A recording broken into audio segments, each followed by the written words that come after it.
Air signs, tignan natin ano po ang mensahe para sa iyo ngayong araw. Keep in mind po na ito ay general reading lamang, so hindi po lahat ay makaka-relate. So be open-minded. Sa mga hindi pa po nakasubscribe dito sa ating channel, please subscribe na po kayo.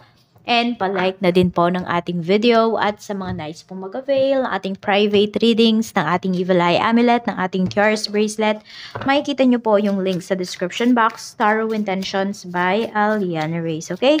Tignan natin ano ba yung mensahe para sa'yo ngayong araw. We have shine. Sabi nga dito, your light irritates their demon. So may mga naiinis po sa'yo, may mga naiinggit sa'yo, may mga nagagalit sa'yo, kahit wala ka namang ginagawa sa kanila.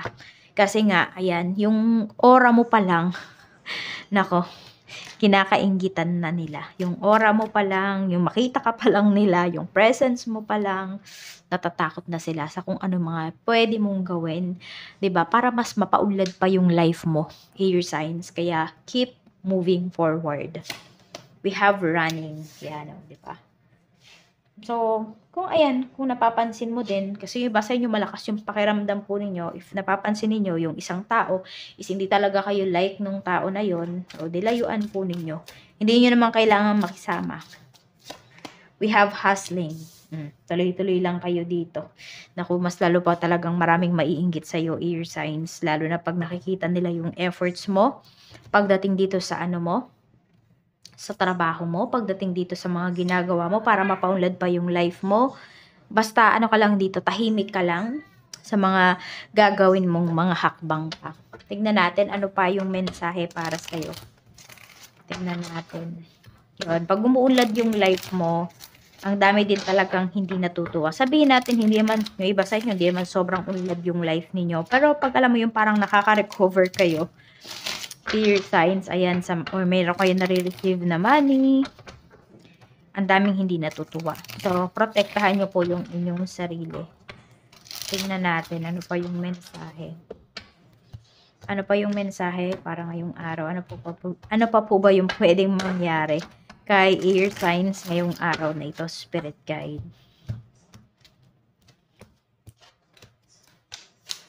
We have Wheel of Fortune. Nakita mo, ang ganda ng energy mo. Page of Wands. Alam mo, sinasabi dito, air signs, kung ano man yung pagtutunan mo ng pansin ngayon, mag-grow ka talaga dyan.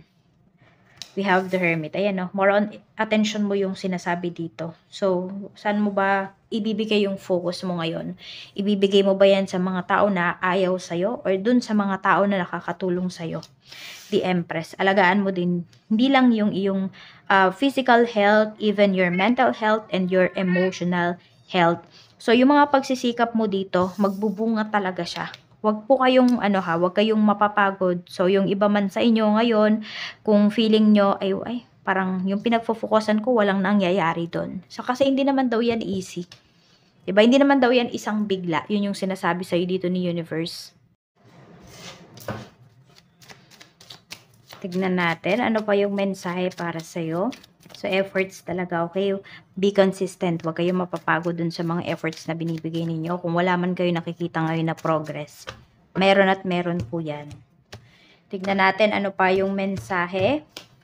We have Ten of Swords. Pagdating to sa family mo, we have King of Pentacles. Okay, so meron dito na family members mo, kailangan niya mag-ingat pagdating sa kanyang kaperahan. Kasi meron ditong family members, lapitin po ng scam. Ayan, hindi pala. Ay, yes, pwede pala, nata-take advantage kasi siya. Air signs, ayan o. Itong family members mo na to. O, pwedeng ikaw yan, pero yun, meron ding family members mo na nata-take advantage. Dahil sa kanyang kabaitan. Mukhang galante kasi yung taong to. Tingnan natin, ano pa yung mensahe. Parang alam mo yun, pag tumutulong siya, sobra-sobra, ganun. Tignan natin, pagdating naman sa friends, we have the Lovers. Mukhang may friend ka dito na pinagseselosan ka. Ayan o, mukhang may nagkakagusto sa'yo dito na sabihin natin, karelasyon ng friend mo. Or meron kang friend na may gusto sa'yo. Air signs, ayan. O, di ba may friend ka dito na hindi talaga totoo sa'yo. Kasi, ayan, wala ka namang ginagawa pero pinagseselosan ka nung taong to. Tignan natin ano pa yung mensahe. Pagdating naman po sa kaperahan, we have Four of Wands. Meron tayo ditong Ace of Wands. Pagdating to sa kaperahan mo, we have Judgment, okay? Sinasabi lang po sa inyo dito is, ayan, actually maganda naman yung kaperahan ng karamihan talaga sa inyo, air signs. Ayan, no? Meron tayong Ace of Wands. So, meron dito kung ano yung mga gusto ninyo, or kapag meron kayong gusto, pag-iipunan nyo lang po sandali, tas nakukuha nyo na agad. Meron naman dito, pwede po na maganda talaga yung, sabihin natin, yung kaperahan mo, or mas magiging maganda yung kaperahan mo, yung trabaho mo pag ng ibang bansa. We have Ace of Wands. I mean, hindi lahat, 'di ba? Hindi naman lahat talaga siniswerte sa ibang bansa. Pero marami po sa inyo dito, air signs, doon talaga kayo seswertehin. Doon talaga yung malaking blessings po para sa inyo. Kaya, ayun, layo kayo dyan sa lugar kung nasaan kayo ngayon kasi hindi talaga kayo mag-grow dyan. Parang may mga pumipigil kasi nga nandyan yung mga naiirita sa'yo. Nandyan yung mga naiinggit sa'yo.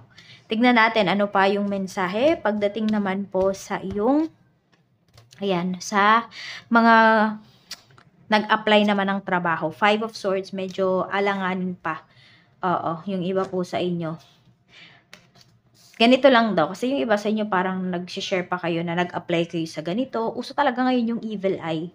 Diba? Kahit nga sa social media nyo yan i-post, tapos hindi nyo naman makakakilala personally yung mga taong nandun na nakakakita ng mga post ninyo, naiinis pa rin yan sa inyo, naiinggit pa rin yan, nai-evil eye pa rin kayo niyan. So, move in silence nga, 'di ba? Yun yung sinasabi sa inyo dito ni Universe. So, mga nag-a-apply ng trabaho diyan, tahimik lang kayo. Even sa mga family members po ninyo, tahimik lang kayo kung kayo ay mag-a-apply ng trabaho. Wala kayong pagsasabihan, tatanungin kayo saan kayo pupunta kasi nakita nakabihis kayo. Meron lang pupuntahan lang akong party, ganun. Ganun yung sabihin mo. Hayaan mo nang isipin nila na, ay, lakwachero naman tong si air signs. Pero tahimik ka lang daw dito. Nai-evil eye kasi. Kaya alam nyo na po yung iba sa inyo. Tignan natin. Pagdating naman po sa trabaho, current job, we have the Star and we have 9 of Pentacles. Yan. So, madami dito. Sobrang fascinated po ninyo pagdating sa inyong trabaho. Meron din akong nakikita dito, yung iba po sa inyo. Kung ano yung trabaho nyo ngayon, air signs, pwedeng dyan na po kayo. Lalo na kung masaya naman kayo sa trabaho, dyan na kayo magre-retire. Ayan, meron nga dito, pwedeng pa-retire na talaga din yung iba sa inyo. Tignan natin. Okay. So, ayan. Pwede rin na may ma-receive kayo na bonus dito sa trabaho ngayon. Or malaking tip. Depende sa work po ninyo. Tignan natin pagdating naman sa mga mag-start mag-business. The Magician, go na go. I-go nyo na po yan. Tuloy-tuloy nyo na po yan. Huwag nang pabago-bago yung isipan po ninyo. Kamusta naman yung sales na mga may current business ngayon? Napakaganda po. Ayan, pwede may mga kontrata kayo dito. Parang same kayo ng energy. Hindi ko alam kung kay air signs ba yun or kay kay fire signs or kay water signs. So, more on about sa kontrata. May mga makokontrata po kayo dito. So, ano lang siya. Sabihin natin, yung business ninyo or yung mga products ninyo, isang tao lang yung kausap nyo, pero madami na po yung o-orderin. Tignan natin ano pa yung mensahe. Pagdating naman po sa iyong, okay. Punta naman tayo sa mga single mom, single dad. Tignan natin yung energy. We have King of Swords. Ayan po. Sa mga single mom, single dad to. Yung iba po sa inyo, pwedeng focus nyo talaga is yung career ninyo. Focus ninyo kung may anak na kayo. Yung mga anak nyo po. Ayan. Very direct kayo magsalita. Yung iba sa inyo, madami na kayong nireject dito. Or yun, kung may nagpapapansin man po sa inyo, nire-reject nyo kaagad. Lumalayo kaagad yung iba sa inyo. Medyo cold yung ninyo dito eh. Yung panlabas po ninyo. Oo. Medyo yung iba sa inyo, kung wala namang lumalapit sa inyo, kasi po nai-intimidate sila. Tignan natin ano pa yung mensahe pagdating naman po spirit guide sa mga in a relationship. Sa mga married, we have Page of Swords. Okay, mukhang mainiiwasan kayo dito na topic ng asawa mo, ng karelasyon mo na pag-usapan. Yan. 8 of Swords. Medyo may nagbubulag-bulagan dito. Ayun, basta meron kayong mga hindi ina-address sa isa't isa. Problema po ito.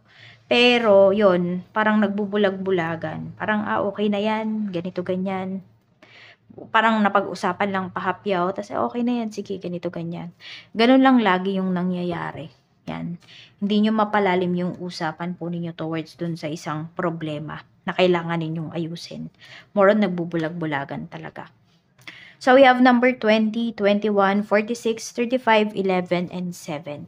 Yan po yung iyong mga lucky numbers. Maraming salamat po. Mag-iingat kayo always.